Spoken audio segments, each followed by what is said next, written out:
Students, आज हम बात करेंगे class 12 English pros lesson number 2 the lost spring.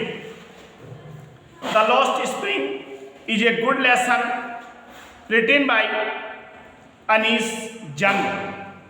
This lesson is a citation from Anish Jung book entitled Lost Spring Story of Stolen Childhood. यह पाठ जो है जो अनीश जंग की एक पुस्तक है lost spring story of stolen childhood उससे लिया गया है। द ऑथर है alive the poverty and tradition which torment the life of innocent children. इस कहानी में लेखक ने गरीबी और उन परंपराओं का वर्णन किया है, विश्लेषण किया है जो एक बच्चे के जीवन से जुड़ी हुई होती है।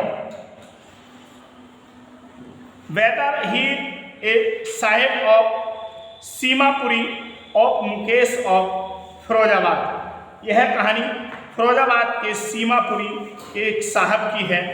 एवरी चाइल्ड लेवर leads a life of misery कि प्रत्येक मजदूर का बच्चा अपने जीवन को मुसीबतों में बिताता है। एंड बांड और चाहत में all of them share and same life, सभी इसी प्रकार के जीवन को बांटते हैं। पॉवर्टी गरीबी, डर्ट गंदगी एंड एक्सप्लॉइटेशन और शोषण। इस पाठ में लेखक ने बताया है कि हर सुबह लेखक एक युवा रेंट पीकर लड़के को देखता है जो घर के पास कूड़े के ढेर पर बैठ जाता है और उसमें सोना खोजता है। लेखक का कहना है कि वह सोने के लिए विडंबना खोजता है क्योंकि यदि कचरा डंप बेकार है, चीज़ों को फेंक दिया जाता है, फिर भी वह इसे इतनी सूक्ष्मता से हिलाता है जैसे कि इसमें से सोने के रूप में कुछ कीमती मिलेगा। लड़के का नाम है साहेब। ढाका में उनके घर हरे भरे खेतों के बीच था। उन्होंने इस साल कई साल पहले छोड़ दिया था, उन्हें अब याद नहीं है। उनकी माँ ने बताया कि कई तूफान थे जिनको उनके घरों और खेतों को नष्ट कर दिया, इसलिए उन्होंने घर छोड़ दिया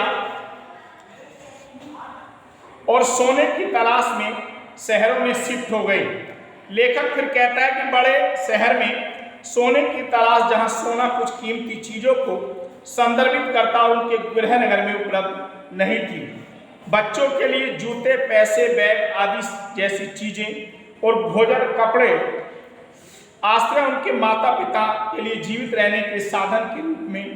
लड़का कचरा डंप में ऐसी कीमती चीज़ें खोजता है। एक दिन लेखक साहब से सवाल करता है, उसके कचरे के माध्यम से किनारा करने का कारण पूछता है। साहब लेखक को जवाब देते हैं कि उनके पास रहने के लिए, करने के लिए कुछ नहीं है। लेखक का सुझाव है कि उसे स्कूल जाना चाहिए। उसे पता चलता है कि उसकी सलाह गरीब लड़के के लिए व्यर्थ है। वह जवाब देता है कि जहाँ वह रहता है उस क्षेत्र में कोई स्कूल नहीं है। वह उसे आश्वासन भी देता है कि जब अपने घर के पास स्कूल बनेगा तो वह स्कूल अवश्य जाएगा। लेखक उसके मजाक में पूछता है कि अगर उसने एक स्कूल खोला तो क्या वह उसमें आएगा।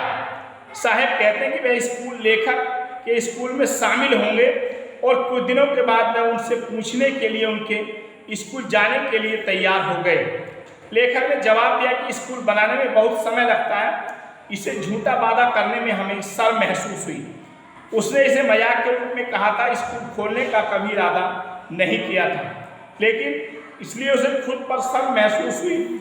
साहब को दुख नहीं हुआ क्योंकि वह ऐसे झूठे वादों के अभ्यस्त थे, क्योंकि वे उनकी खाली दुनिया में बड़ी संख्या में मौजूद थे। वह अपने चारों ओर हर किसी द्वारा किए गए ऐसे झूठे वादों से घिरा हुआ था। उनकी दुनिया खाली थी क्योंकि साहेब से किया कोई भी वादा कभी पूरा नहीं हुआ। लेखक साहेब को कुछ महीनों से जानता था। जब उसने उसका नाम पूछा, उसने जवाब दिया कि जैसे वह घोषणा कर रहे थे कि उनका नाम साहेब ई आलम है। लेखक ने सोचा कि लड़के को उसके नाम का मतलब नहीं पता था। अगर उसे पता चला कि उसके नाम का मतलब लॉर्ड ऑफ द यूनिवर्स है तो वह इस पर विश्वास नहीं कर पाएगा। उनके जीवन के विपरीत था। वह दोस्तों के एक समूह के साथ सड़कों पर घूमता रहा। यह उन लड़कों की खोज की तरह था जो कोई फुटवियर नहीं पहनते थे। वे सुबह सुबह पक्षियों की तरह दिखाई दिए और दोपहर को गायब हो गए। लेखक उन सभी को पहचान सकता था जब वह पिछले कुछ महीनों में उन्हें देख रहा था। लेखक ने उनमें से एक से पूछा कि वे जूते क्यों नहीं पहनते थे। लड़के ने बस जवाब दिया कि उसकी माँ ने उन्हें सैर से नीचे नहीं उतारा, जैसे कि वे उसके पहुंच से परे थे। उसने उन्हें नहीं पहना। एक अन्य लड़का जो प्रत्येक पैर में एक अलग जूता पहने हुए था ने कहा कि अगर उनकी माँ ने उसे जूते दिए होते तो भी वह उन्हें फेंक देता। उनका मतलब था कि लड़का जूते नहीं पहन रहा था क्योंकि वह एक भी नहीं पहचानना चाहता था। लड़के ने दूसरे लड़के से प्रत्येक पैर में अलग जूता पहनने का कारण पूछा। उसने जवाब नहीं दिया और अपने पैरों को हिला दिया क्योंकि उसने जूते छिपाने की कोशिश की थी। एक तीसरे लड़के ने कहा कि वह जूते की एक जोड़ी पाने के लिए उत्सुक था क्योंकि उसके पास जीवन भर में कोई स्वामित्व नहीं था। लेकिन इन लड़कों की स्थिति को उजागर करने के लिए जूते का उदाहरण लेता है। वह ऐसी कीमती चीज़ों की तलाश में कचरा डंप खोजते हैं। वह आगे बताती है कि जब वह देश भर में यात्रा करती थी तो उसने कई बच्चों को शहरों के साथ गांव में भी नंगे पैर चलते देखा था। उन्होंने तर्क दिया था कि वे जूते खरीदने के लिए पैसे की कमी के कारण नंगे पाँव नहीं थे, बल्कि नंगे पैर होना उनके लिए एक परंपरा थी। लेखक ने आश्चर्य किया और निष्कर्ष निकाला कि यह एक परंपरा होने का कारण इस तथ्य को छुपाने के लिए केवल एक बहाना था कि वे इतने गरीब थे कि जूते नहीं खरीद सकते थे। लेखक उडुपी के एक व्यक्ति द्वारा उससे बताई गई कहानी सुनाता है। उडुपी कर्नाटक का एक शहर है, बहुत सुंदर शहर है, पहाड़ियों पर बसा हुआ है। जब वह एक छोटा लड़का था तो वह अपने स्कूल जाता था। रास्ते में वह एक मंदिर के पार करेगा जहां उसके पिता एक पुजारी के रूप में काम करते थे।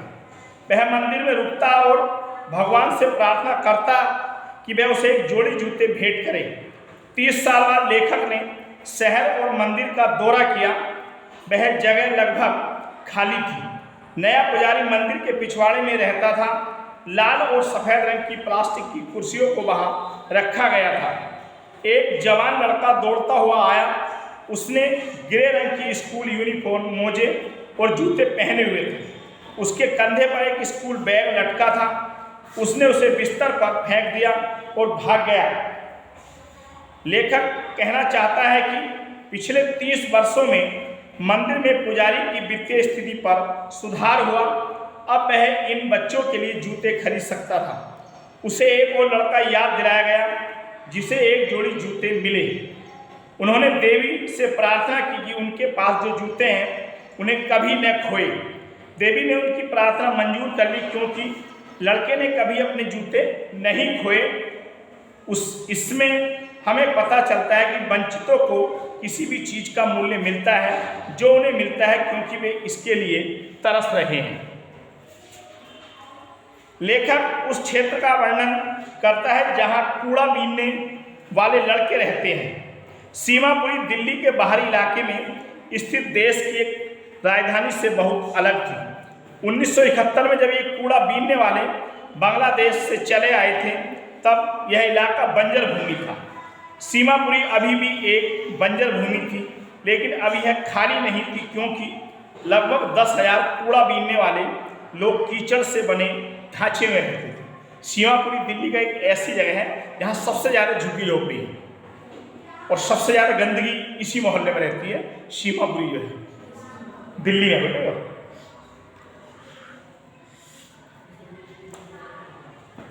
यह बंजर भूमि एक टुकड़ा था जहाँ शहर का एक कचरा एकत्र किया जाता था। ये लोग वहाँ अवैध रूप से रहने लगे थे। रेड पीकर्स पिछले 30 सालों से सीमापुरी में अवैध रूप से रह रहे थे। उन्होंने सरकार की अनुमति के बिना इस क्षेत्र पर कब्जा कर लिया।